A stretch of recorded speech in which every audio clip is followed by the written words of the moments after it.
the most truthful we live our life, the happier we're going to be. Even those challenges, we're able to confront them more because it's our own truth. And I need to experience it again and again and again. And once I was able, with, the help of ayahuasca, to, re-feel that sensation that occurred to me at the time of the abuse, and then have this aha moment of, wow, this same sensation is the sensation when, my rituals always began, in active self-destructive mode. That I screamed out with thank you Hashem for bringing me into this experience and for being here in this moment. Integration, post ayahuasca, because ayahuasca can show you very well what you're lacking, what you need to do, how you need to work on yourself. Again, speaking for myself.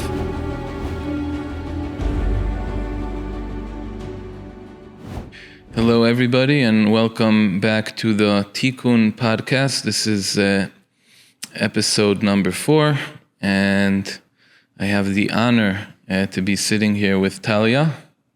Hi. Hello, welcome. So we met a few weeks ago. I know your husband, Eliezer, for quite some time, and you guys invited me over for a few Shabbat meals, which I enjoyed very, very much. And I, got to know you and to hear bits of your story.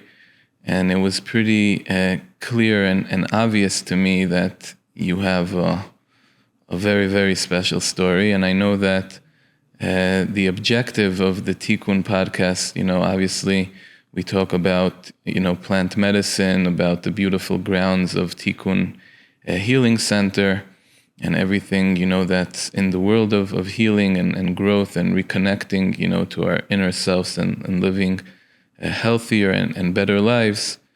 There's obviously always the people who are transforming their lives. And again, to reflect, about myself, I always see myself as someone who used to live in the dark and in a very, very dark place. And, thank God I was, granted, I guess, spiritual awakenings. And, I had the willingness to really want to heal and overcome all of my struggles. And, as I keep walking, on my path of my journey, I'm blessed to feel, what it actually means to, live in the light and living, a happy and a joyous and a free life that has, meaning and purpose. And, when I first met you, it didn't take me long to have an aha moment and say, wow, Talia is definitely someone who's living with a tremendous amount of meaning and purpose. Talia is someone who has a very, very deep soul, someone who is searching, someone who is really living a beautiful life. And of course, it inspired me. And then, I was chatting a bit with Eliezer, and Eliezer said, listen, Daniel, and no pressure, but, Talia can represent also a spouse, a wife of, someone which, this plant medicine has, transformed his life, and the relationship of, before and after, the relationship before and after also with the kids. As a father, I like to refer you guys as the Brady Bunch, just because I have some childhood memories. You both married for the second time. You have, your son, if I'm not mistaken. Yes, I have one. Right, and Eliezer has, I believe, 2. 3. 3, okay, I'm sorry. So we started our marriage with four kids, and now we have 4 of our own, and God willing, one on the way. All should go well and in health, and so that's the Brady Bunch part, which is beautiful, very, very inspiring. So basically, I guess the opening of this episode is about, I guess, new beginnings, which we can perhaps reflect on. You having a marriage prior to Eliezer having, and of course you guys being married today, living, a beautiful life together, healing, recovery, of course, plant medicine, being married to someone who is very bullish about plant medicine, so bullish that he himself founded, Tikkun Healing Center. He's more behind the scenes and quiet about it, but he's been doing, a tremendous amount of work and helping really people transform their lives, really trying to lift people from the darkness and to bring them close to the light, which I think is remarkable. I'm sure that also occupies him a lot. And, you being married to him, witnessing it and for himself, what he does for others. And then, of course, everything in between. I know you have done ayahuasca yourself. I believe it was once. And then you began your journey by creating a new family and having such a beautiful kid. So obviously you had to take a pause on that. But I'm sure you have, wonderful experience to share. And then I guess everything in between that, or if I forgot anything, I'm sure we can cover it as well. Thank you for sharing that and for inviting me to do this and for sharing that my husband's also involved in this connection. He's always pushing me to things. So yes, I think it's important to have these open conversations about healing, about health and wellness, because we're all on this path of we're searching, and it's important to hear someone else's journey because we can relate and learn a little bit from that. Amazing. So I guess we can start off with, again, feel free to walk the audience through and myself, because I know bits and pieces of who are you, Talia? Where did you grow up? Your journey? What brought you to where you are today? Sure. I am now an Orthodox Jewish woman with a family. We have 8 kids together. And my whole life, from the moment I wake up to everyone I see, it's definitely something that I've worked to build. And we all do that in the smallest of ways, right? But my journey began clearly in the same way that most of our journeys really, like the journey of the meaning. And you were saying about darkness. I was living in the darkness, and now I've had this spiritual awakening. So I was also at some point in my life in this spiritual darkness, and I shared before in a podcast that I was born not Jewish. I was my family, my mother, a stepfather. I was sexually molested by him, and that really began my journey into escaping into darkness. Really, I was 14 years old, and at that point, it felt I was too the feelings, my emotions were just too overwhelming to express. So I started between suppressing, repressing, and escaping. And I was 14 years old when this happened. I left my home at 15, and that really began my journey into this. Not really finding meaning for many years. I was in this self-destructive. I can't say that there was really one typical addiction, because yes, there was the drugs, there was sex, everything in between, but I really wasn't addicted to anything. I really just wanted to kill my pain because of when I was molested. It wasn't just a molestation, but then also when my mother found out, when I shared it with my mother, it wasn't, because I was expecting oh, I'm sorry this happened, a comfort, welcoming arms of my mother. And instead it was like, okay, well, we can't talk about it. It became a secret. It became something I needed to hide so that way he wouldn't leave her and her marriage wouldn't collapse. So at that moment, I knew that I had to leave my home. And when you feel that not even your own mother loves you, it sets you on a whole path of, okay, so I'm not lovable. I'm not, if my own mother cannot fight for me, then what does that say about me? And that was a very painful thing for me. So I left my home. I went to a friend's house which eventually we got married. We were together, I guess this was like 15, 16. At 17, I was pregnant. At 18, I had my child and I married.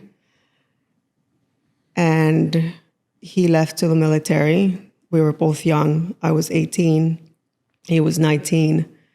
At that moment, we had nothing to really grasp on. So he joined the military, and this is during war when the Twin Towers collapsed. So every young boy wanted to go ahead and fight for the country. And within 2 years, he was in Iraq for 1 year. He came back as an Iraqi veteran. The government didn't know how to handle or what to do with these young boys that had been traumatized.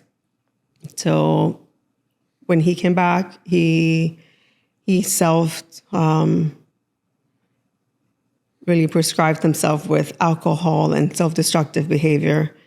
And I was just kind of watching from the sidelines, thinking that I was still young myself. I was 20 years old. So I didn't know that this was PTSD. And I tried to keep the marriage together because we had a baby. It didn't happen. It didn't work out. So we separated. We got divorced. So at 20 years old, I became a single mother. But my son really gave me the strength to go. But at the same time, I wasn't dealing with the pain. I wasn't dealing with things that happened. So between getting a bachelor's and between working and being on my own with my child, there was these weekends of like self-destructive behavior between the drugs and then I entered a relationship with this older person, this older man. He was about 10 years older. That we partied, and that really marked and even though I was progressing in life, I was getting my career, I was getting my bachelor's, I was accumulating material possessions, and I was traveling the world and indulging in everything you could possibly think of. I was in a very dark place. Thank God that this relationship came to an end. Of course, at the moment, I felt like, I was devastated. I cried for a month.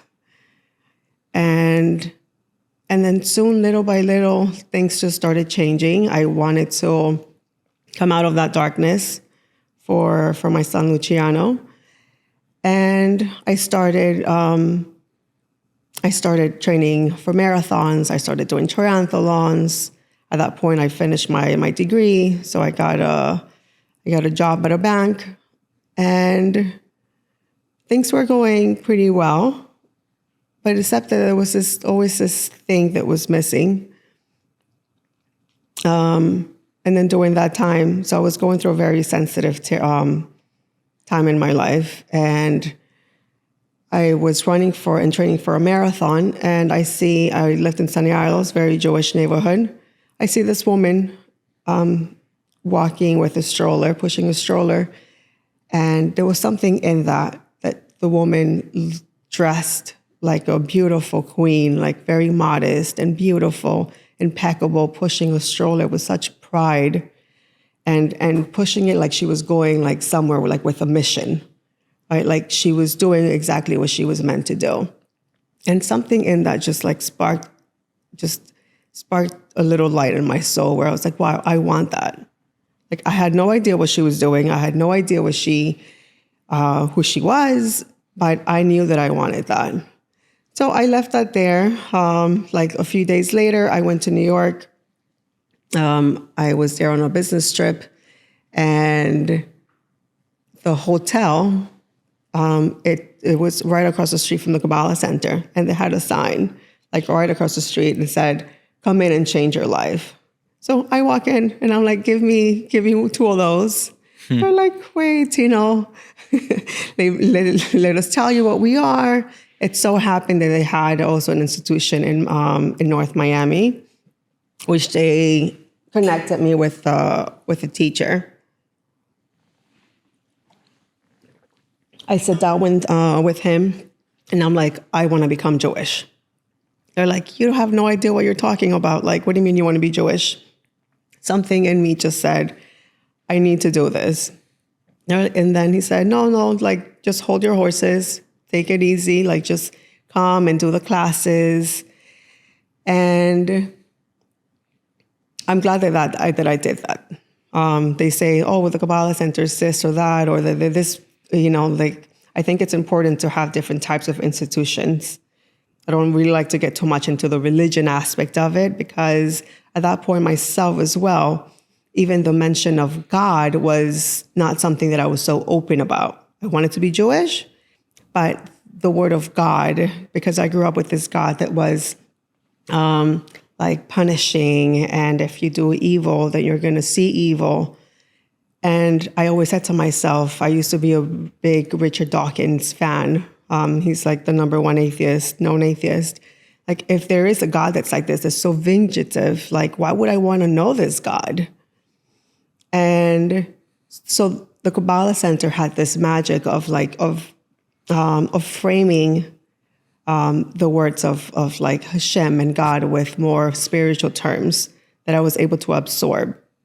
So as I learned more about spirituality and the energy of the universe, I became more, my vessel became open to really take in what God and what that really meant, what this energy, this almighty higher power meant. And as I continued learning there, I did some of the holidays in my own way, not keeping really the way that you're meant to keep, but I was getting my feet wet. After a year and a half, I said, okay, like this, I'm ready. Like, I want to do it for real. And it so happened, and of course, and when we say suddenly, this so happens, like, I really have felt that every step of the way, our steps are guided. It so happened that someone there that I was became close to, was also going to start her conversion process. So she guided me she connected me with my mentor, Sarah Lucy Cohen. She's big here in Hollywood. And I began her school where I was already an adult woman, about 30, 32. And I was going to school 4 days a week to learn about Judaism and how to be a Jew, how to behave like a Jew, the mindset of a Jew, and all the customs that we keep. At that point, I went to go see the Beis Din in Miami Beach. And of course, they have to turn you away. They say you have to turn you away 3 times. So I knew this. So when they turned me away, even though I was heartbroken, I knew that this was part of the process. I kept learning. And a year and a half later, I finished my conversion process. And I became, everything was learning, I became Jewish.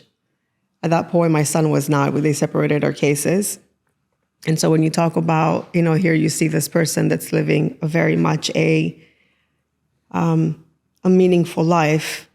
This was really my awakening, right? Like, I was going through a dark time in my life. And I had this awakening, thank God, and becoming Jewish, like, because I didn't grow up Jewish. Picking myself, having this Abraham Avinu moment of, why do you do this? I want to take this up, like finding my own path. Funny enough, like this week, it's Parsha Lech Lecha, right? Where Abraham gets sent on his journey to like leave your parents' home, leave that mindset that we develop in our parents' home, and you have to start choosing and putting yourself out there and making your own journey. This was it for me. So coming from a dark place, choosing every step of the way, and having the Torah and mitzvahs really, like, it just surrounds my life with the meaning and purpose. Wow. As you're just, saying this, you mentioned this week's Parsha, Lech Lecha, which, begins to talk about Avraham Avinu, Abraham. I was just thinking, I find it quite fascinating, number one, that it's not a coincidence that we're sitting here exactly during this weekly Parsha that speaks about, Avraham leaving, his old ways and leaving everything behind, which, reminds me, and I hope I'm not butchering the saying, but there's a pretty, famous saying that goes, I believe, your traumas are not your fault, but healing is your responsibility.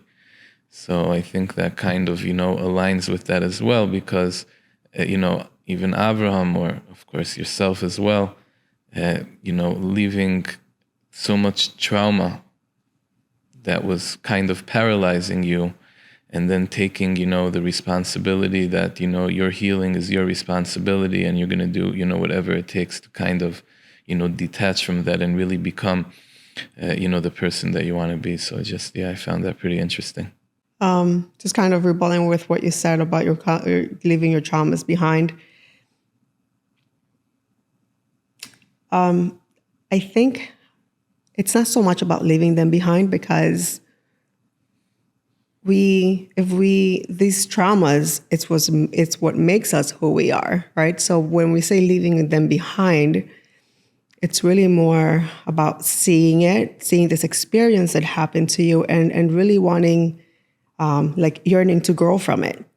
Because of this trauma and my sexual abuse and leaving my home and everything else has allowed me to also be more receptive to my husband and his journey, and understanding him and connecting with him at a different level, because I went through something similar. I went through, we both have, as they say, broken background, background. For myself, I use the term dysfunctional homes. But everything works to describe, but yeah. So where do you want to, so from here? Yeah, I'm sorry if I caused you to lose your chain of thought. First of all, thank you so much for sharing all of this. It's, meaning we're just 25 minutes in, and it was just very, very powerful to hear your story, and, where you came from, and seeing, where you are today. And I know, because, myself, I was also sexually abused, and sometimes I speak about it, but I just, I say I was, and I continue, but obviously, I was sexually abused comes, with the whole world behind it, the pain, the inner suffering, like you mentioned, living life, but not really living life. I ask myself this question many times, or I try to engage in conversations where people who perhaps can use some healing, but they're not really understanding maybe why they do need healing. Meaning, what I'm trying to say is, obviously, I have all these dark sides to me, and the abuse, the addiction, the pains, and all of that stuff. But during those period of times while I was, living in the dark, I was also living a full life, or where many people in society can look at and say, oh, what's the problem? You had a business, you were traveling, you were coming, you were going, kids, family. So what do you need all this healing for? You have a life, and I don't know how to describe this. I'm still trying, to find the word, but maybe people think that it's very black and white, which it's not. If you're living in the dark, then you have to look like, God forbid, a guy on the street who is sleeping, under a bridge and is picking up, needles from the street and begging people for food. Obviously, that's a horrible way of living life, and that's, dark at its probably highest. But I'm saying there's no real race. If you're in the dark, you're in the dark. If you're in the light, you're in the light. And I guess there's levels, but it doesn't change the fact of the inner, suffering of a person while, he's living in that state of mind. I don't know if this makes sense to you. Definitely. It does. And even in my own journey, right, when I shared that I was progressing in life and accumulating different things between education and but there is a zest that comes when you take on this path of living with purpose, right? That you're here for a reason. So even your work becomes more purposeful, whatever that is. Even whether you're doing what you want to do, or maybe you have a job to provide for your children, even that work becomes more meaningful. Getting up in the morning and finding your moments of to give to yourself, so that way you can empower yourself and give back to others. Life itself becomes a very different journey. It's a life with a lot of effort. But even, and just to go back to my own story, when I first got married, I married this guy that, he has 3 children, a business, everything. I thought that when we first got together, this problem of recovery was a thing in the past. And even very early on in our marriage, it was clear that it was not so in the past, because as he began to feel the stress or what he was going through and his falls. But even when it wasn't so clear, sometimes he would come home and after a day and he would just have a drink. And this drink became too often, like it was too many days for this drink to want to escape. And then that right there, it felt like those were the first signs where I said, why does he need a drink lately to like decompress? Right? Like, because for sure you can have a drink like when you're out with friends or every so often, but if you need it every day to decompress, because from your day to feel better, to feel more relaxed, then I felt like there was something wrong. So when we're living, he was still dealing with a lot. He was, accomplishing things, but he himself wasn't healthy inside. And because of where I was, I felt I was able to see it. I was able to recognize, okay, like the fact that he needs a drink, like it's already him not being whole. Wow. That's a very powerful awareness. Yeah. So I get what you're saying. If you don't mind, maybe, Sure. I think this is a very powerful topic. Again, you use the example of the drink, but obviously so many people can, just replace it with so many other things and relate, to this same issue. So as, a wife of a husband who has done, so much work on yourself and is really trying to live every day, being the best version of yourself. And obviously you want that, for your husband, I'm sure.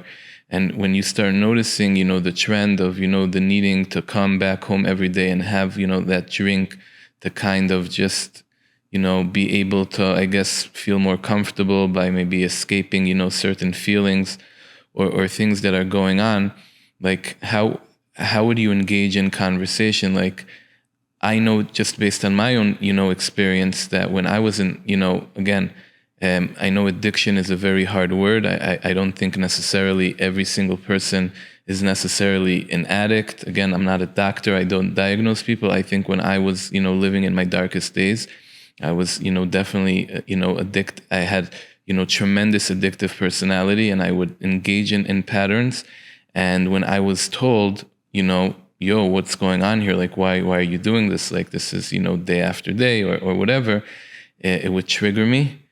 And it would enable me, I guess, as we like to use that word. Like, I would use that comment in a dysfunctional way, and I would say, "Oh, yeah, this person doesn't understand me. If only, he would be going through what I'm going through. Who is he to judge me? Who are they to tell me what to do and not what to do?" And then I would basically grab onto that resentment or anger, and that would be like my badge of honor. Why I can keep, doing this. And I know that, way too many couples, married couples, are most probably struggling in this dynamic of, two good people who are married to each other. Life, there's of course, past traumas. There's of course, things that perhaps even happened before they even got married, and there's no rules when all of a sudden the massive, collateral damage really starts to appear daily in the person's life. And then of course the first thing that kind of soothes the pain and, calms them down becomes all of a sudden like part of the normal ritual. And then of course, the husband or the spouse, witnessing and clearly seeing that there's, some serious change here in behavior. And obviously the immediate concern is like, hey, what's going on? But again, if that person is already, trapped into that even simple, honest conversation at the dinner table, like, what's going on, can actually create a bigger spiral effect. So if you feel comfortable maybe sharing, your perspective around that and kind of like, I guess walking the audience through, I think this can be like very powerful and helpful for anyone right now listening to this and feels like, they're in that type of scenario. Sure. And I just want to be clear that this is just, I'm sharing our own journey. As you're saying, that I'm here looking at my husband do these things. I myself, I struggle with things as well, right? So this is not like, oh, I'm just here and he's doing this, or I'm trying to help him, because he himself, he also helps me. My thing that I'm reverting to now is just more like negative thoughts or not feeling well or moody. So it's a back and forth that happens. I first, but going back to having these open conversations, communication, we always talk about marriage, like, okay, communication is so important. But the truth of the matter is, who really knows how to communicate in a marriage? Like, as children, we're not taught to really communicate about our feelings, our emotions. Like as parents, we teach, and rightly so, when it comes to Hinak, we teach them like bitul, surrendering, right? Like, okay, you're meant to do this because of this and that. And then you teach them like, okay, we brush our teeth because otherwise they rot. And then we have to go to the dentist. But we teach kids to follow instructions, not really to be sharing their emotions so much. So when it comes to we're adults, we don't have the sharing of feelings and how we feel and having this open conversation. So early on in our marriage, we started seeing a therapist that our second therapist has really taught us this back and forth communication, because sometimes it did cause triggers. Like when I would tell him something, he has his own triggers. And because we have a family where there's, my kid, his kids, like, things that are very close to us became our triggers as well. So when things bothered us and we wanted to share it, it became his trigger, and then it started a fight.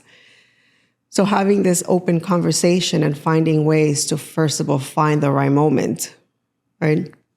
And also that not everything I had to give an opinion as well. Like just because I see in the beginning that he's doing this and that, do I really need to tell him? Do I need to have an opinion? Like, I don't need to have an opinion. Maybe I can just, keep it to myself until I see it's a problem. And if I'm uncomfortable with something, then I can offer and make it easy for him. I can offer suggestions. And I think I like that approach when it comes to when I see him spiraling. For example, Eliezer has a lot of on his plate, between work and being involved with Tikkun and the kids, that he leaves no room for self-care. He leaves no room for really for his healing. Which is ironic, but this has been always It's interesting for me when I joined the world of healing and recovery, there was always so much talk about the idea that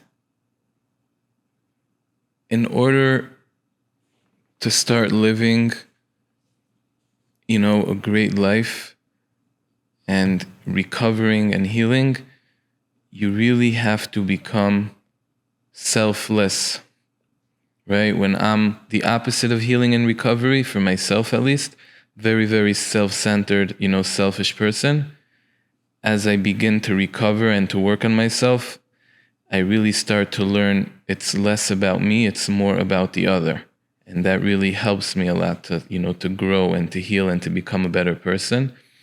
But then there's also a very important aspect in order to really, live a healthy life, is to make sure to engage in self-care, right? So it took me time to realize and understand that I also neglected a lot of my self-care because I was really focusing all the time, okay, it's not about me anymore, it's others. But all of a sudden, self-care is crucial. I see that now on the daily for myself. If I don't find time for myself, then everything else doesn't really, follow through in a proper and in a healthy way. So just, I thought it was important, to share that, because many times, people can hear about the concept of really, you can't be self-centered anymore, which is true, and you shouldn't be, selfish. It's really not about me indulging in me and just caring about me. It's really learning, to love others, and the more I can love others, I can actually love myself, and I can love others. However, there is an area where it is around me, and that's, my own personal self-care. Yeah, you touched on an important aspect. In order to love others, you need to also love yourself. And having that time, whatever works for every person is different. So whether it's the meditation or getting out of your body by going to exercise, go for a jog, just leaving some room there at least 3-4 times a week for him. That became very clear to me, okay, he's not doing this. Yeah, for sure, he's praying daily, sometimes twice a day. But because he's done it all his life by routes, how much meaning, not that he should stop doing that, of course, this is a checkbox that he needs to do because he needs to as a Jewish man, but he wasn't getting everything he wasn't getting replenished by doing prayers.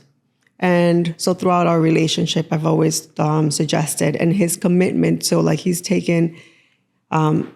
been very committed to his recovery, to where every time he falls, and the more he felt later on in the beginning, he didn't feel so bad about it, but the more he was involved in his recovery and the healing, even just little falls became very painful because he couldn't look at himself, he couldn't look at him, he couldn't look at other people. He would just walk through the door, and without him saying a word, I knew what happened that day. I knew that because he was such a fallen man, he would come in with this look just devastation.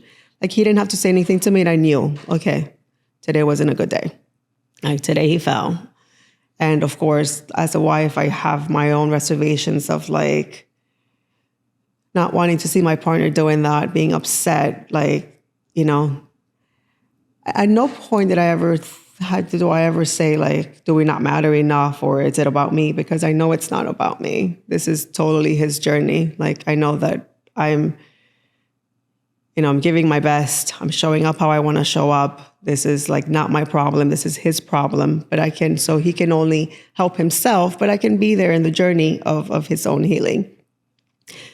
So having this self-care, it's very important, definitely. And this is when ayahuasca, I guess, came into the picture.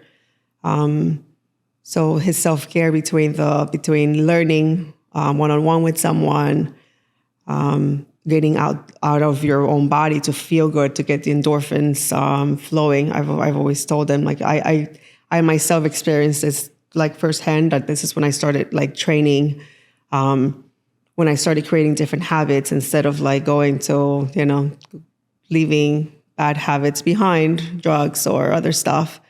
it was like, okay, I would go out for a run. 1 mile became 2 miles and then 3 miles. And every time I felt like I wanted to go and indulge in drugs, I would instead go for runs. And soon enough, it became marathons. So I knew that the good of just getting out of your body, getting out of your head and into your body. And so I myself have this self-care as well. Like with everything that goes on, I know. So during this time,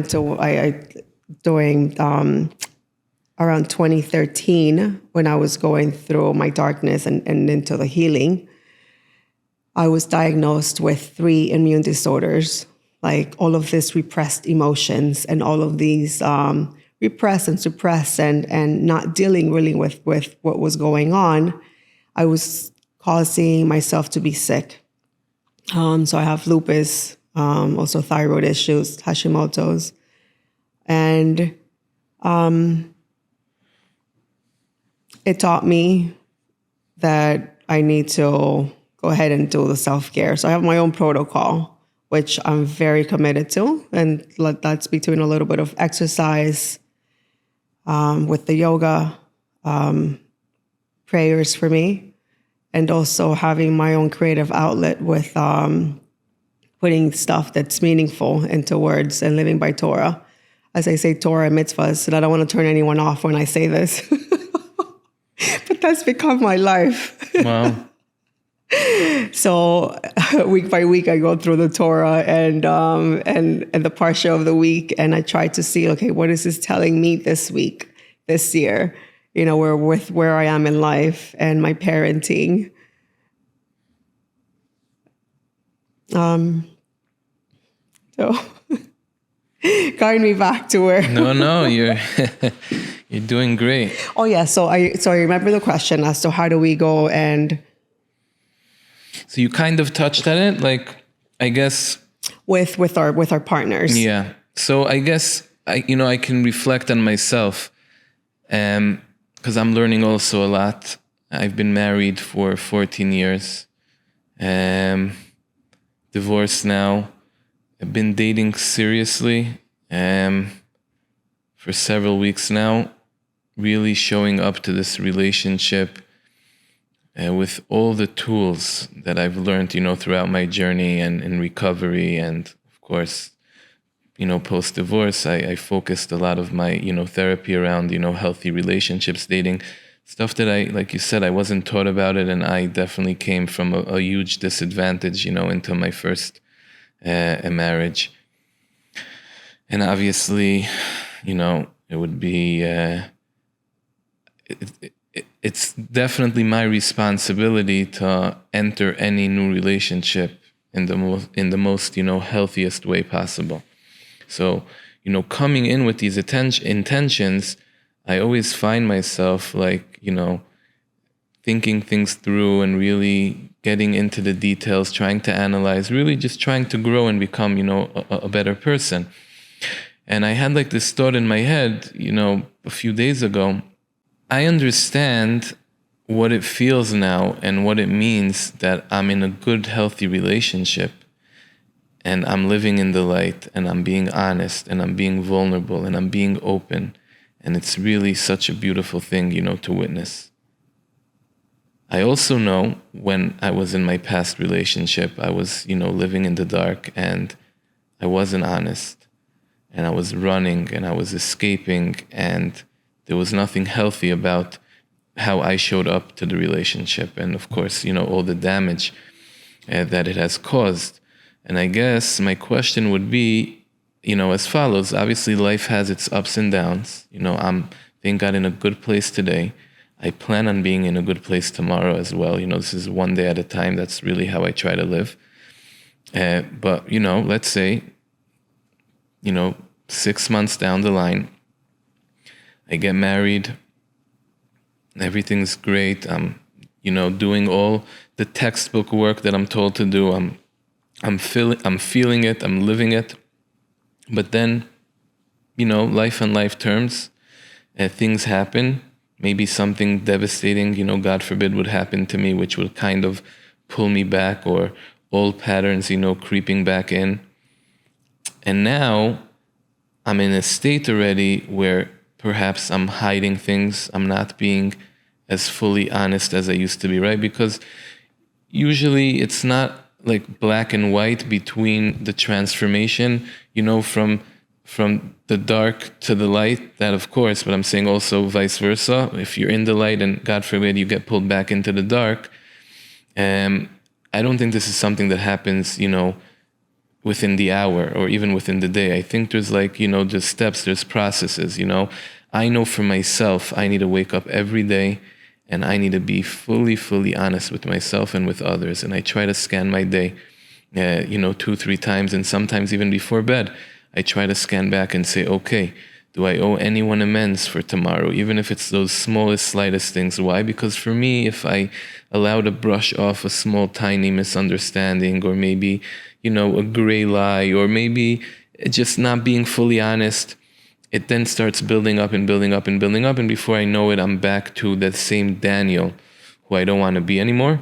So I know I went here right now like in this big loop, but to try to bring the question back to you is, if as a couple or as a married couple, things are pretty solid and good, and I know when things are very solid and good, it's very easy to have courageous conversations about anything. We're both in a good, healthy place, and we can talk about things that are even tough to talk about, because that's part of having a healthy relationship.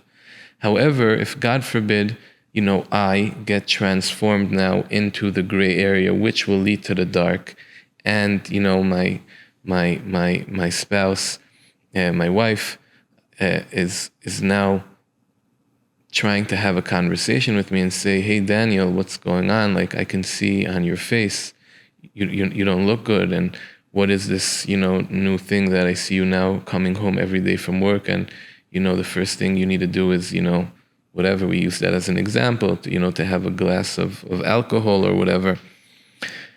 That point already, my relationship is not in that, healthy place where I can show up to this courageous conversation and be raw and open and talk. I'm already coming from, defending myself, right? I'm already in gray territory.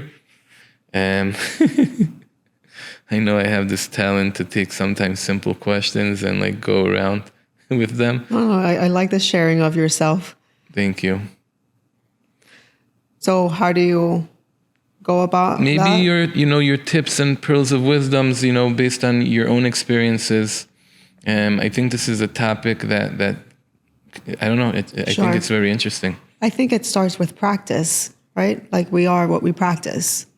So definitely, certainly, when you go into, now that you're in your stage of going into the relationship, I know that when Eliezer and I were getting to know each other, we were both very open as to what our background was. I shared my experience, my traumas. He shared his, or what he knew back then. Because in the last 2 years, he's been revealed a lot more, which seems more authentic because when he would tell me about his trauma, like, oh yeah, but it's nothing. Like, I'm like, how can you not feel and be not affected by this? For sure, it made an impact. So we were both very open as to where we were coming from. And I think that when you set that as a foundation, that truth, it just becomes more real. I think I shared with you yesterday that I really appreciate these conversations, because people that have been in recovery and are now on this path when they've been awakened, everything is more real. Like, you want to live by truth.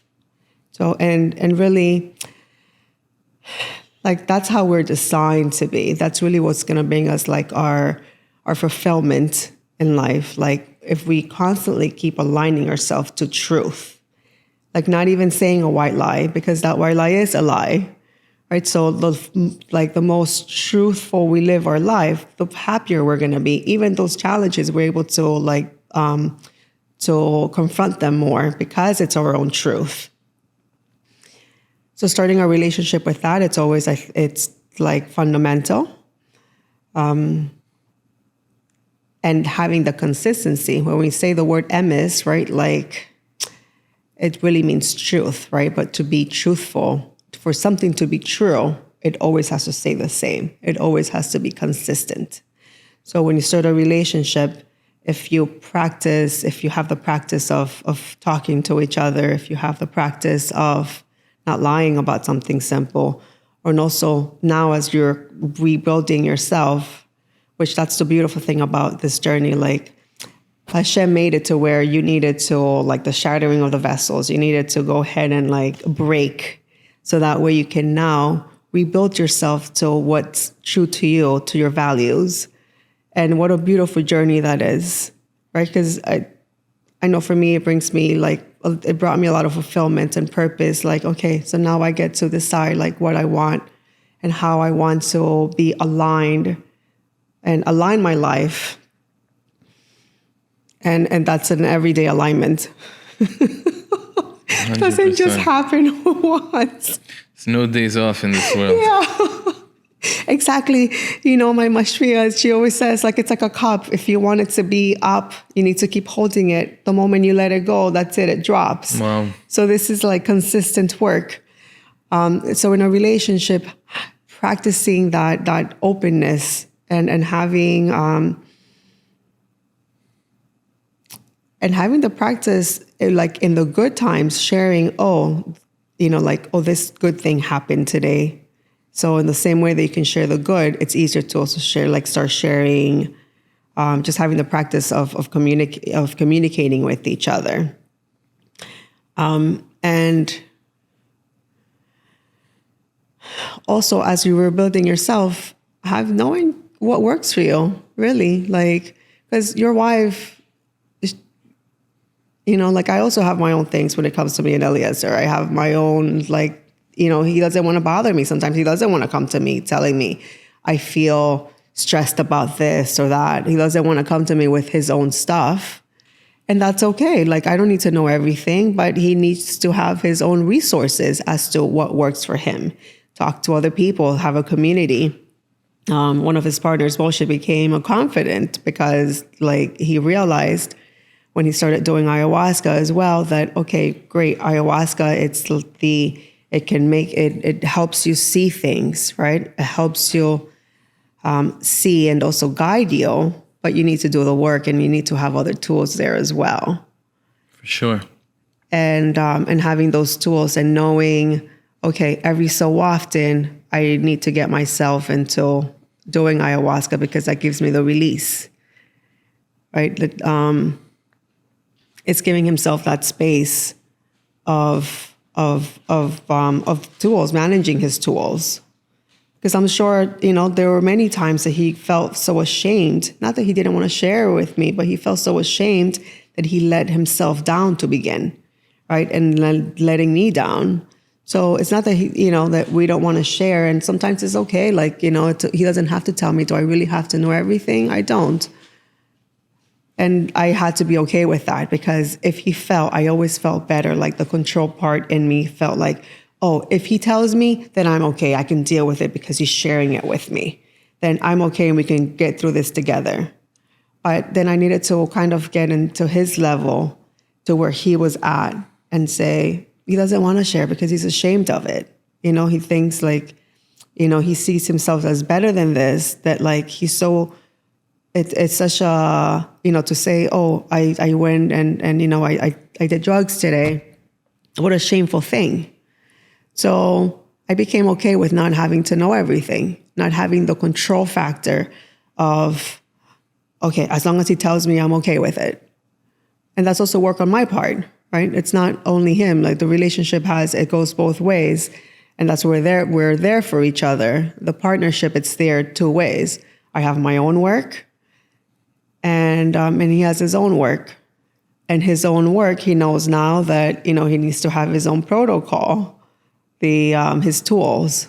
Wow. And ayahuasca, it's one of those as well, because every so often, like before, he would wait until things kind of the bottle erupted, it broke. And then he would go ahead and do a journey or and put the tools there. And now it's no, he's not giving himself that room. every so often, like every 6 weeks, like he schedules a journey just so that way he can get the release and the guidance, and sometimes just the crying, because sometimes, like as you go through life, like things are painful, and I guess the release that he gets, like from crying about things that are there, the emotions that have been packaged there, it's very helpful for him. So this is what he's been doing the last year or two, like just concentrating on these tools. Wow. And I'm not maybe not necessarily, part of that journey the whole way. That's beautiful. So now that we're touching, upon ayahuasca, I would love to hear, your thoughts, your experience, strength, and hope, from, witnessing, your husband, and his relationship with, the plant medicine, and how you feel that, changed, the relationship, of how he shows up in the relationship, how he shows up, as a father for your kids, and anything in between that.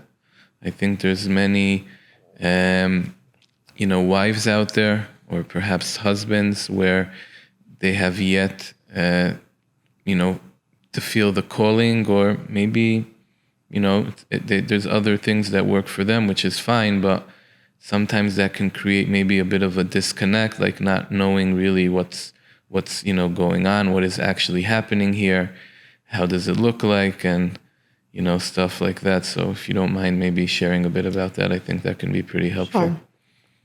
I wasn't crazy about the idea in the beginning. I'm not surprised. I wasn't crazy, but he's a big man. He chooses. He makes his own choices. To me, because of my own journey, it was more like you just learn some Torah. If you actually sit with somebody, you're committed to this, then you don't need anything else. I've heard that a lot as well throughout my short career in this world. But for him, that wasn't working.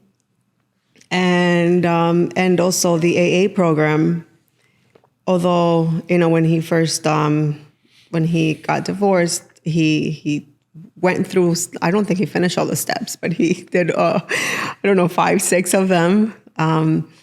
The 12 steps familiar. of Alcoholics Anonymous. Yes. Yep. We have the book in our home. Yeah, great book. Yes, a lot of wisdom.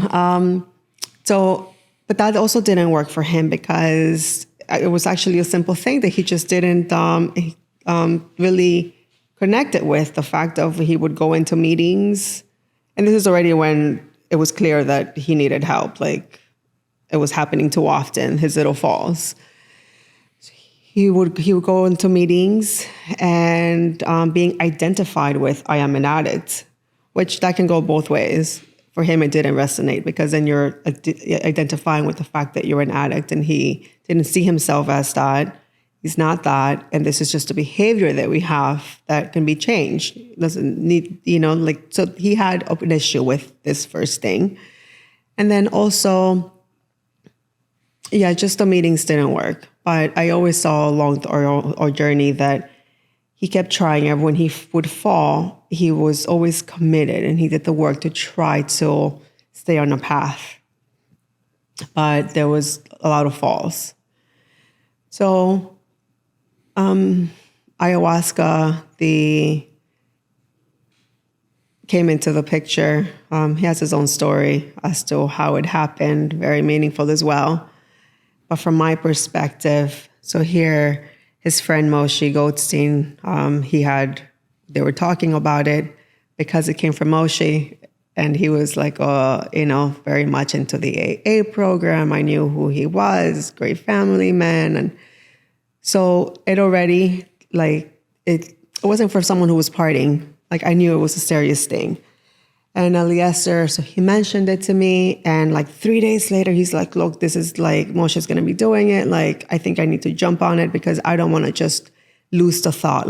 This idea came in, and when you sit on things for too long, they just go away. So he felt like he now feels compelled to do it, and he needs to like move on with it because he needs help. And he scheduled a journey with Alex. And from the first meeting, from the first journey, it was this painful experience in the first night. And then the second day was this beautiful experience. And he felt a release, but nothing really it was just a peel of the onion. So I saw it, and I saw for the first few weeks, it was, he was getting up earlier. He was like davening. He was on track. He was implementing with the integration. He was implementing things he wanted to for his self-care. Wow. But the power of integration. Thank you for reflecting on that. Yes. Many people need to hear that. Ayahuasca is medicine from God. And it has the power, to change people's lives. It definitely has changed my life. But with that being said, it's always very important to remember, and I love how you just, shared upon that, without taking action, integration, post ayahuasca, because ayahuasca can show you very well what you're lacking, what you need to do, how you need to work on yourself. Again, speaking for myself. And if I don't take that information and I actually start to step into action, then it will just be an experience, just like, many other experiences. So, yeah, just wanted to reflect on that. Yeah, but please continue. This is fascinating. So, of course, I was happy to see this, but it was only a matter of time before this lasted. He then fell. And then I felt like, okay, now you're doing this, and then you're still falling. I mean, I wasn't having this conversation with him. I was having it in my head. And so I told him, I kept telling him, okay, there needs to be more to this. There needs to be more to you, going in and doing this plant medicine and seeing and getting a release. Needs to be more of a daily type of thing. Going back to the self-care, going back to talking about your emotions, talking about things. And this is how Tikkun has also him and Moshe talked about it. And I know that the whole power of community is very important. So they have their Thursdays. Right, the Thursday 8 p.m. meetings for people who have attended the ceremonies at Tikkun, or anyone who's inquiring and, would like to just, hear people's experiences, which I think is very, very powerful. I personally try to attend those meetings. They're over Zoom, and they're Thursday nights at 8 p.m. Very, very powerful. So, yeah, we can share the link to that meeting, I guess, on the episode below. So that came about. And then also, I think a very important part of his journey was, because this was important for me. So he was doing the plant medicine, but it was important for me to see more of the integration. So he had mentioned a no-he workshops. And because I talk about meditation and talking about your emotions, it really just appealed to me.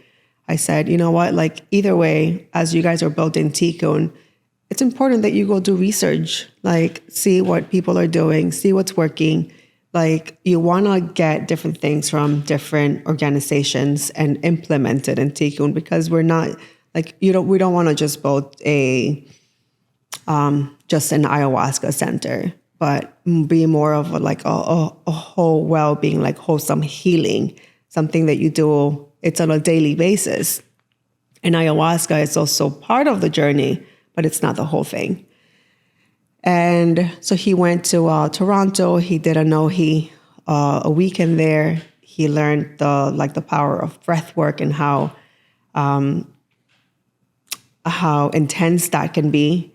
And also with the other modalities that they have with the meditation and just the sharing of things that are happening. And then soon after that, so that was in November. And then in December, he went to Peru for 2 weeks. So, which he was able to see how is ayahuasca taken by the indigenous in the indigenous way. So I think between those two experiences, he got a full picture as to what they wanted to implement more, what he wanted to bring back as well. And so I know that they've had like 2 different addiction workshops, or I think they had one for addiction and one for people who suffered abuse, I believe, trauma. mostly trauma. Yeah, so I actually went to the women's trauma workshop. I didn't partake in the ayahuasca part because I was already expecting. But so going back to so what works for him in ayahuasca and what ayahuasca has done. So ayahuasca, once he went to Peru and he saw in his journey that he was abused, and it was such a painful experience that he just buried it there. Now he knew what he was dealing with. Now it made more sense that when he was he was molested, or he has its own bouts of sexual abuse later on in life when he was already older, it didn't cause as much of an impact as this other one because this one was so bad. And then the healing continued from there. I wouldn't say began because he was already on this journey, because now he knew that what was important to heal. He knew a part of himself that needed to heal. And so ayahuasca has just been really showing him and guiding him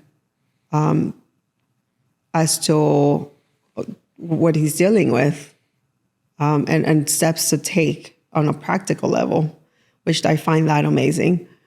Because in my own journey as well, when I did my own experience, I went in, and then after I only took 1 cup, but it's like I cried about the whole thing with my mother and the sexual abuse, but mostly about my mother. And then it went to like showing me very practical stuff about my own healing, and also with financial pressures that we were having. Like it showed me things that I could be doing myself, like practically. So I think so that's where he's at right now. He's going every so often when he feels this, or even when he doesn't feel it. He's going in and releasing some suppressed negative energy, and also getting guidance. Getting guidance in the sense that, when you go through a therapist, sometimes it's this paradigm shift that happens, right? They make you see things a different way, because there's the way that you first perceive it and your body like gets shocked or receives it. And then the therapist comes and shows it to you in a different perspective. The framing of it really helps. And so ayahuasca frames things differently. I know in his last journey, it was really even just reaching out to people. Like it showed him reach out to this person and see any advice. And that's where like our solution came from, believe it or not. So I'm always amazed just to keep seeing how, again, not that ayahuasca, it's an answer to all, because even this, like he chose, like when we ask Hashem, when we ask God for any guidance, we really pick what's going to be our salvation. And our answers come through that medium as well. And ayahuasca has really been like a short circuit. You can take the long road, but ayahuasca has been a very like short road to like release trauma, see what you're dealing with, get revelations, and a way to go forward. But then you have to do the work. Wow, that's incredible. I agree with what you just said right now. I actually had a very interesting experience with ayahuasca, where, I was sexually abused by a woman when I was around, I would say, 13, 14 years old, I believe. And, as shameful as it felt, and as much as I hid it as, a secret up until not too long ago, meaning my entire childhood and adult life. When I was abused by that woman, it didn't feel terrible. It felt weird, but I guess I enjoyed it to a certain degree.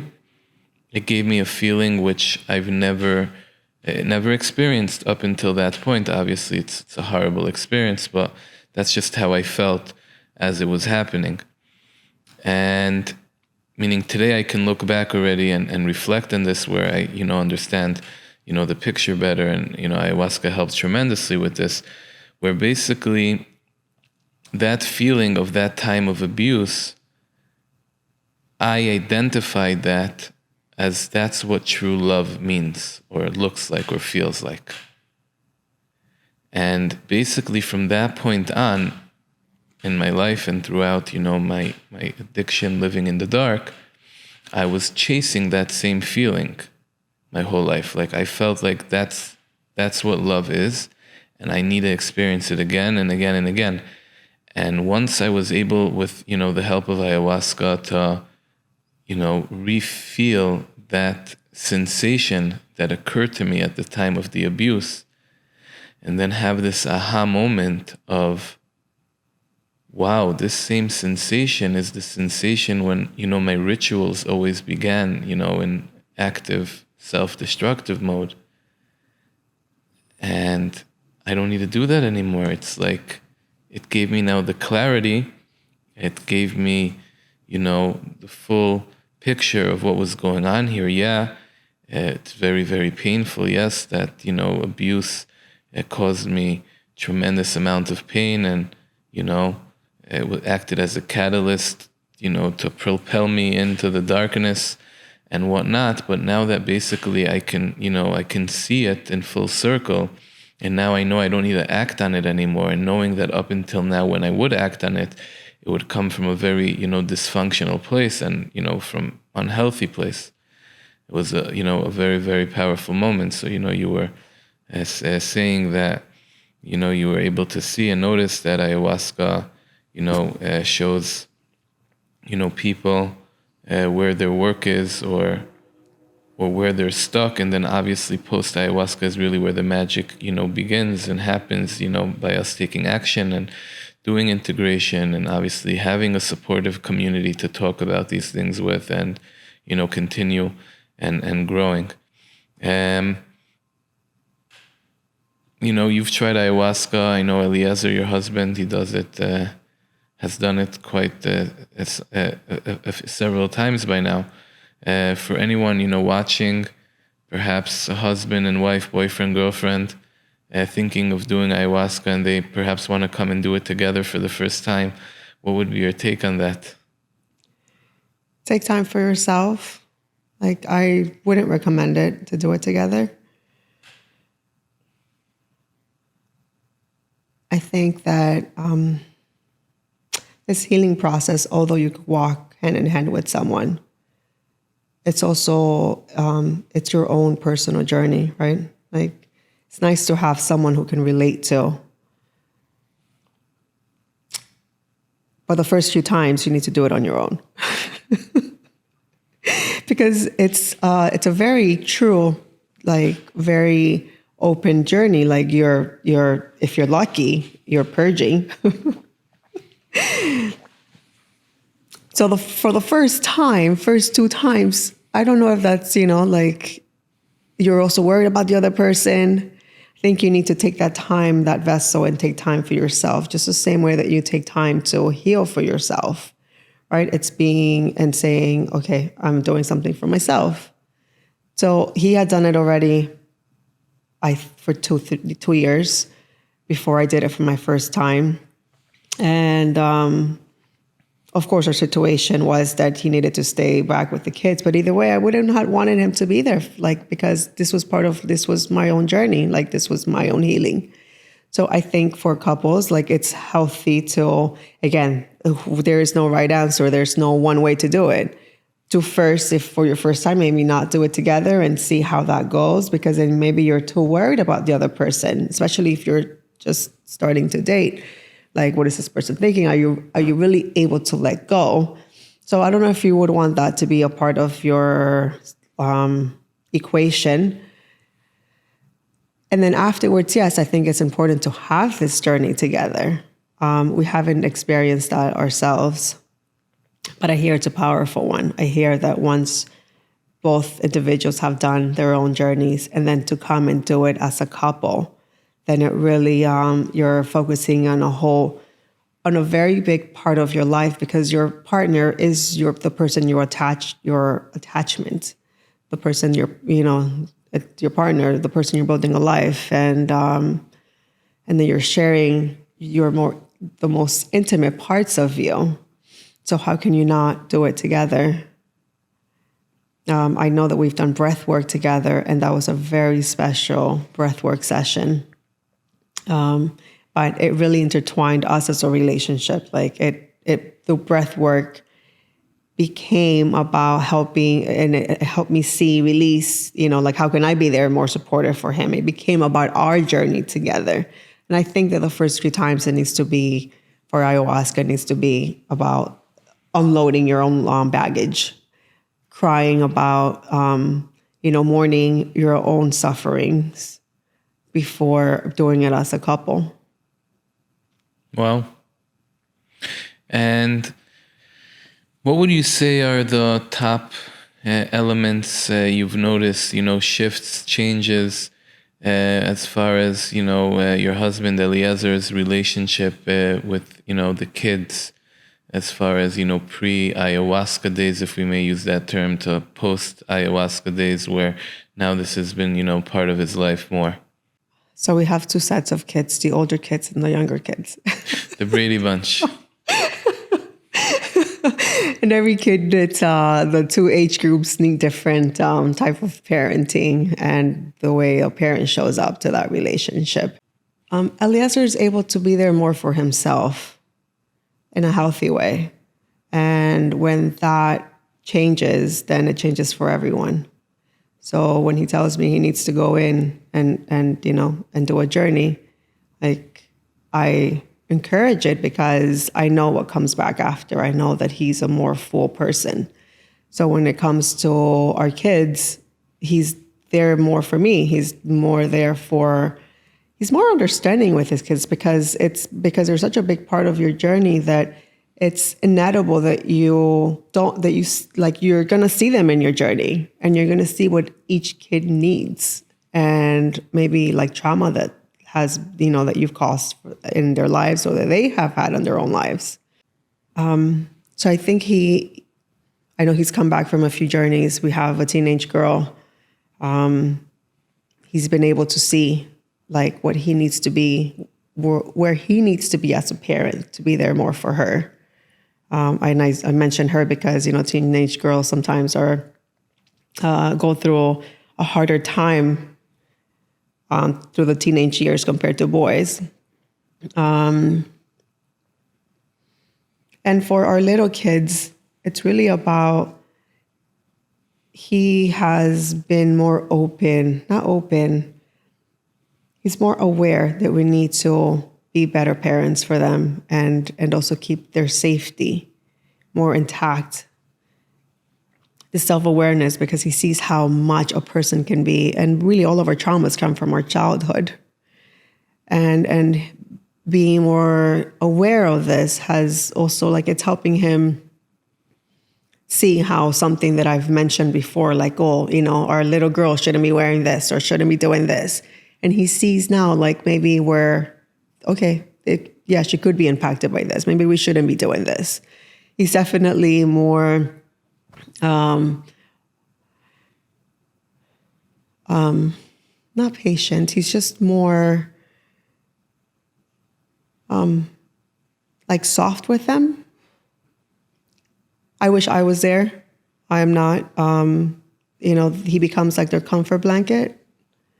When I cannot deal with certain kids, they go to him. I'm involved more with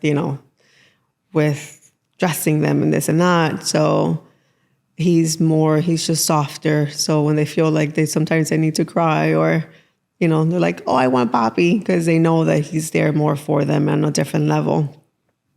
So I know that for myself and my own journey, I want to keep peeling these layers of the onion because, yeah, for sure, I'm doing the work in my own way, but there's always a deeper way to be doing your work. There's a lot that I am not working on because I'm not seeing it yet. I'm involved with other stuff that he's just more relatable. He's more approachable. And also to his friends, I think, like just as a whole person. Wow. That's incredible. Would you like to share a bit about your own ayahuasca journey that you've experienced? I know you've done it once so far. And maybe, I don't know, for someone out there who is thinking about it, curious, to hear the thought process going into it, day of arrival, an hour before it begins, as the pressures build up. I know for me that's the case always. And then, of course, the experience, perhaps, post-experience. I've only done it once, but I've lived it for the last 2 years. When I was first introduced with Eliezer and him telling me about it, there was a lot of hype before I tried it. For 2 years, we were talking about it, talking about the experiences, and also this project with Tikkun, living it through him, first of all. He would come back from these experiences, and it allowed me to actually understand Hasidus more. He would have this unbelievable experiences, and I was able to, I learned Tanya once a week with someone one-on-one, and we talk about like energy and like seeing how Hashem works in different ways, and the soul, and having our nefesh Bahamas, and how this is really our 2-year-old, and how it absorbs emotions, but it also it's all an emotional being. And the experiences that my husband was having, it allowed me to see what I was learning on a more visual level. Like he was telling me his experiences, and I was like, oh, this is what they mean by when the Baal Shem Tov did this and this and that, or he was referring to this. So there was definitely a lot of hype going into it. And for me, my experience was even more special because I was coming into this center that I already knew the people. Alex and Jacqueline, they were both there that night. And anyone who's been to the center, they're very special souls. And the whole property, it's very nourishing. Really, the grounds are nourishing. There was this special energy that from the moment that they went to go see it, and we saw the pictures, and it was just great property. It was meant for this type of healing to take place. So I go in, and then the house itself is very modest, right? Which I don't know about you, but I feel like the modesty of the house. Yeah, it's very special. Warm. Very. And I go in, and it's with people that I know, and even the ones that I didn't know that were there holding space, they were just, everyone there already comes, because the intention is already there, everyone comes with this energy of giving back and giving you just this supportive energy, that it felt like everyone that was there was just giving me this support and love. Even before it started, I felt very safe. And, I did prepare for a whole week before it. So mentally I was prepared. I said to myself, okay, I'm there to do the hard work. And I've always thought myself more of as an endurance athlete, I'm going to go get the job done. And the preparation itself, I think, cleared the way to have a very strong journey. My husband told me, especially that first journey, you want to keep the diet to the fullest. And so I left the coffee behind, which is a hard thing for me, because I wake up and with my little kids, I feel need to be awakened with the coffee, but not having the coffee and the flour and just eating very healthy. It just puts you in a state of mind of being one with nature and receiving, right? So your body, it's already on a as a mechanical to receive whatever it's meant to come to you. I think that's really that preparation. It's the first step of like letting Hashem, letting the energy of the world say, like, hey, I'm there to do the hard work. Like, help me through my journey.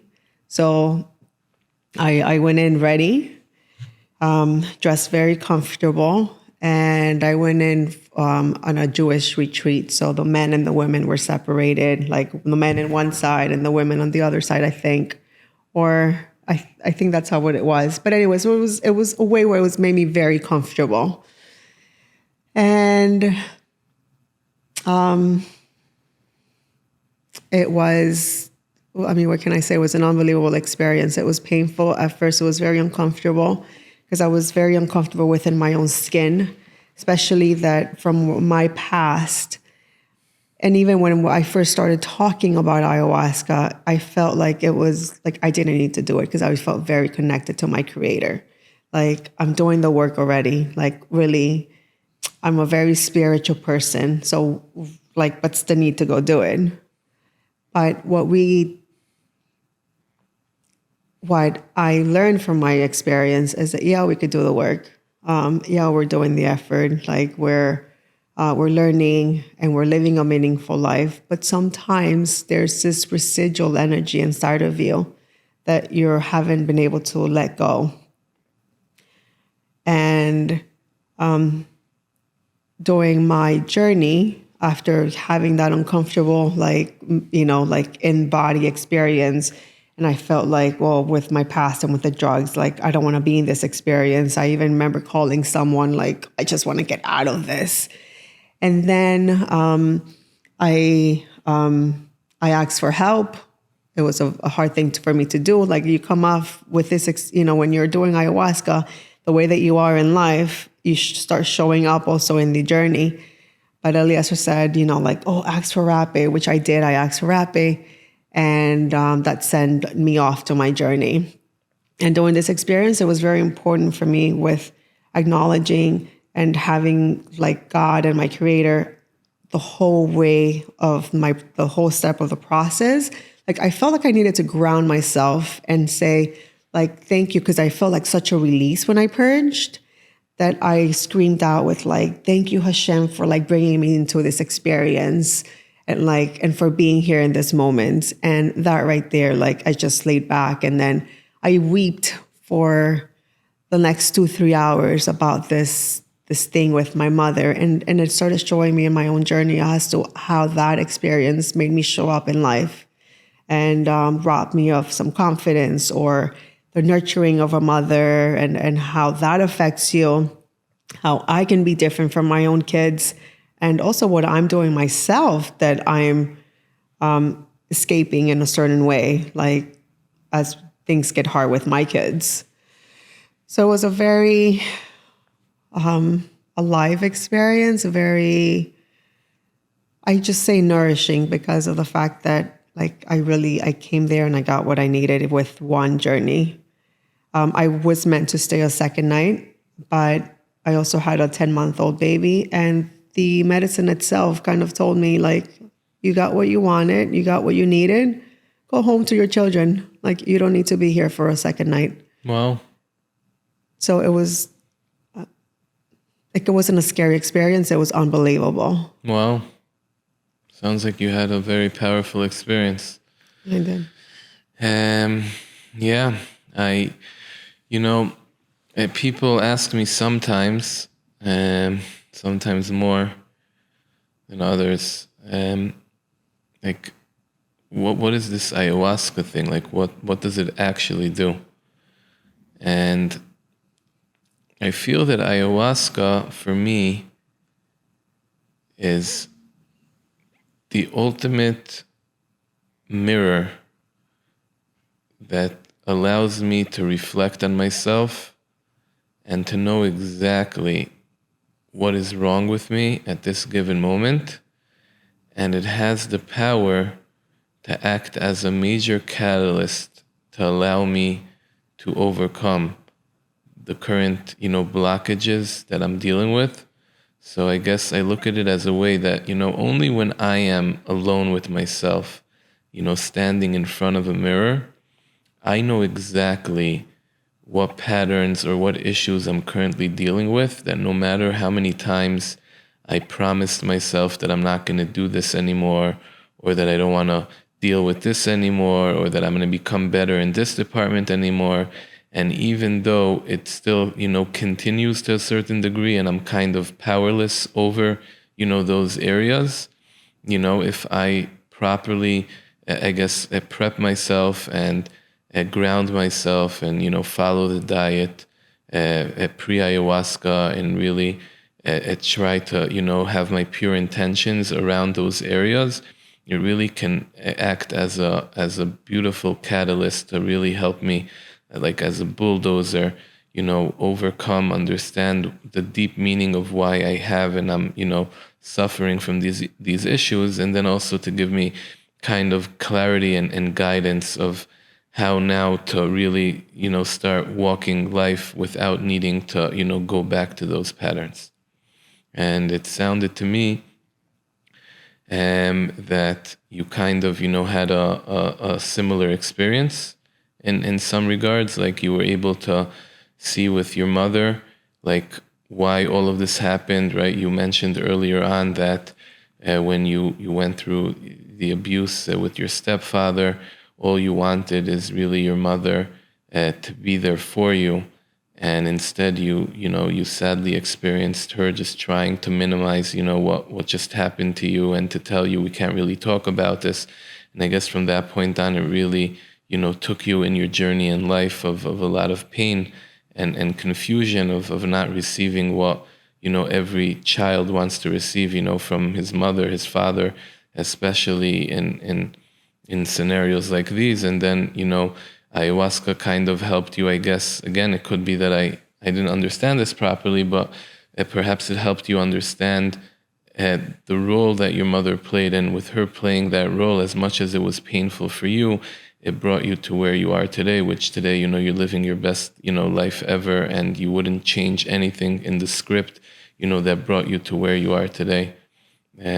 So I feel like I've had a lot of those types of moments, which for me, those were by far the most really, healing moments in my journey, because now even as I meditate, I try to meditate every morning. For me, my meditation usually is just, kind of a reflection of, where I used to be, where I am today, and where I want to go.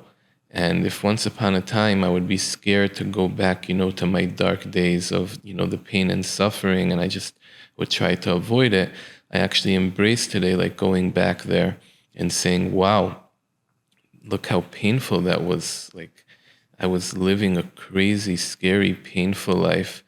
And look at all this work that I've done to bring me to where I am today, where I'm so happy and I'm, living a happy life, and I can enjoy joy, and I can be present, and I can embrace life and really wake up every day and looking, to conquer and to actually just live and not escape. And then, of course, also always, those thoughts of hope of, I want to become better, I want to keep growing, and where, I envision myself moving, from this point on. You said something that I just want to not clarify. I feel like I've been doing this type of work for a long time. The whole thing with my mother and seeing it, I had already worked through it. I was in therapy. It's not something that was new to me, but I referenced it as this residual energy that was just still there as a blockage. Like it was this very physical thing that when we purge, you take it out of your body. So even though, and this is why even going into an ayahuasca experience, I felt like I'm very grounded and connected. Like I've been doing the work for a long time, but even then I felt a different type of release when I went to go do ayahuasca. I just wanted to mention that because I have been doing the work, but ayahuasca can do it in a different way, like, and just take out garbage out of you that you sometimes you don't know it's there. And even when you do know it's there, it still works as a blockage that you need to dissolve. So when I was weeping for those 3 hours, it was just dissolving this negativity I still had in me to be able to process things differently. And also, and even when we do, I want to be very clear, like I want to let people know that things are going to get tough again. It's not like you go and you do it one time and then boom, in your life it's now doing better and you're doing great, but things are going to come up. So when they do come up, how are we then showing up differently this time around? Yes, especially because, the universe is going to test you and we're going to put it in different ways. Wow. I have a good friend. He told me once something very powerful. I was speaking to him during a, pretty dark period of my life. And I was already doing the work and he was aware of that. And he was kind of trying, to encourage me, say, listen, I know you're going through a very dark time now, but, give yourself a tap on the back. Don't forget that you did this and you did that. And you're really trying, the best that you can. And then he told me a very powerful story. He said that when he was younger, the best advice he received from his mother is when he was sitting with her on the front balcony, smoking a cigarette with her. And she told him that life is going to be full of ups and downs. That's just how the world works. That's how God created the world. And that's how life is. And she basically told him that the more you polish your rebound skills, that's really where all the magic is going to happen, because you are going to fall. There's no question about it. The question is, when you fall next, are you just going to stay on the ground or perhaps even, dig yourself a bigger hole and just stay down there for a very long time and then things, start to get worse, which I can clearly, reflect on my life, my history. I had plenty of those moments. Or if you really work on polishing your rebound skills, the next time you fall, you just quickly jump right back up. You brush off the dirt and you just get back, right on track. And that was, very, very powerful for me to hear. And even as you were sharing, about your experience, with your husband, that he was already on a good journey. However, he would come back home and you would clearly, see in his eyes that, he's going through stuff. And I guess you had the wisdom to really realize and understand that, which I find it to be very powerful, that there's no such thing as, oh, okay, I began my journey today. From this point on, I'm just going uphill and everything's going to be all perfect and beautiful. And there's no issues and no problems, versus really having the much more, wiser, long-term, outlook that, okay, we're right now starting to receive and learn how to utilize new tools, which will help us as the falls continue to happen, which is, natural and part of life. Instead of staying down, even going backwards or digging a bigger hole, let's just, jump right back up, brush it off, learn from our mistakes. And now we approach this problem, even though it can be the same problem, but we have, better tools and better ideas and better ways of how to show up. Yes. And all along the path, it's learning how you function, right? Like what made you fall, taking that time, the same way that you would take time to go and do a journey. It's also sometimes it's stepping back a little bit and saying, okay, so what made me fall this time? What happened? Why did I resort to my old habits? So, wow. And the more that you learn about what made you, what caused you together, then you can bring your tools ahead of time and exercise them, with me and like the things that I deal with when I get overwhelmed. And then it's my own, I have more negative patterns where I beat myself up. And so when I start hearing the bully inside of me, and it's like, okay, you know what? Like I have to go and do yoga, take that time for myself, because I know that's what makes me feel better. And I become so sometimes, it feels like a selfish thing to go take 2 hours to do hot yoga, but that's what I need sometimes. So these falls and these in my own journey, and these when the bully gets really loud in my head, I know I've learned that I need to take time for myself. Sitting with you now for over an hour and a half, and learning so much, hearing your story, which is really so beautiful and so inspiring. I guess I'll end with the follows, which I think is so relevant, and I've heard it recently from my rabbi, but I think that it says a lot about you. So, we spoke about it this week's, Parasha Lech Lecha, we start talking about Avram Avinu. So my rabbi shared with me that, in the Torah, it's mentioned about Avram that he went through a lot of tests and he had a very difficult life. And, the Torah even emphasizes that he had, 10 tests, which each one was, very, very difficult and I'm sure a tremendous struggle. However, Avram has a son Yitzchak, and Yitzchak, of course, has a son Yaakov, which that's pretty much what founded, the Jewish nation. As we, read the Torah, we clearly can identify that both Yitzchak and Yaakov also had a lot of, tests and struggles in their life. However, the Torah doesn't emphasize on Yitzchak and Yaakov about them having tests. The focus is really just on Avram. And what my rabbi told me, and it was really mind-blowing for me to hear, and I really, as I'm saying this, that's what I see, with you sitting here in front of me, is that Avram had to literally go from complete darkness into the light, completely leave, his old past behind, everything he knew and beyond, and really go through so many intense, tests in order to become, the person he was.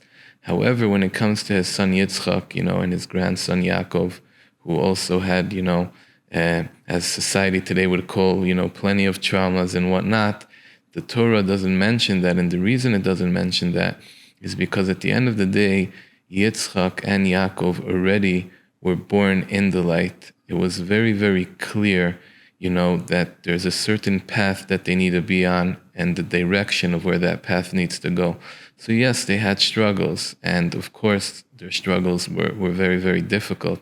But again, it emphasizes it only on Avram because Avram really had to transform completely every aspect in his life, from small to big, and really go deep, deep, deep in order to become who he has become.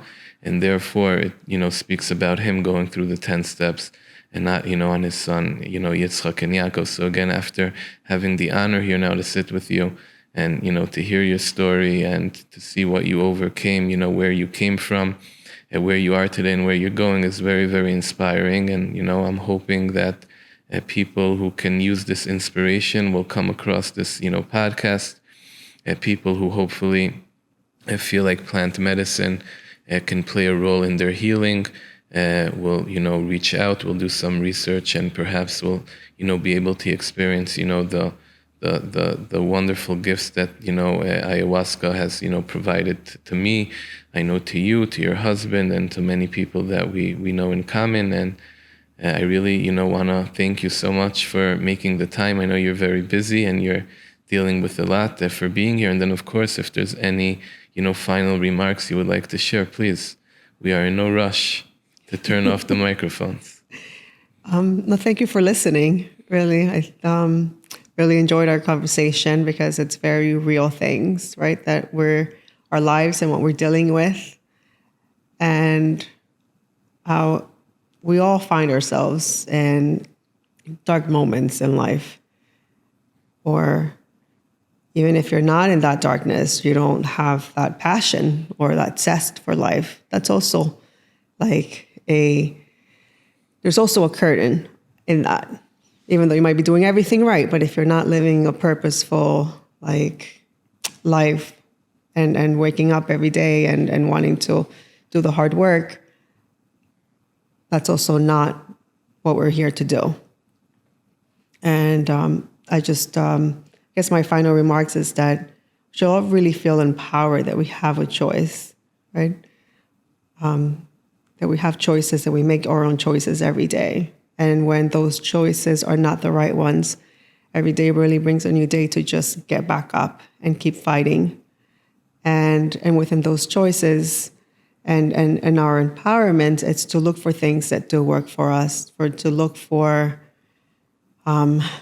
whether it's the plant medicine, like also being open to our resources, meaning people, because sometimes a person might say something, and if you're more open to it, then that could be the guidance to something else that propels your own journey.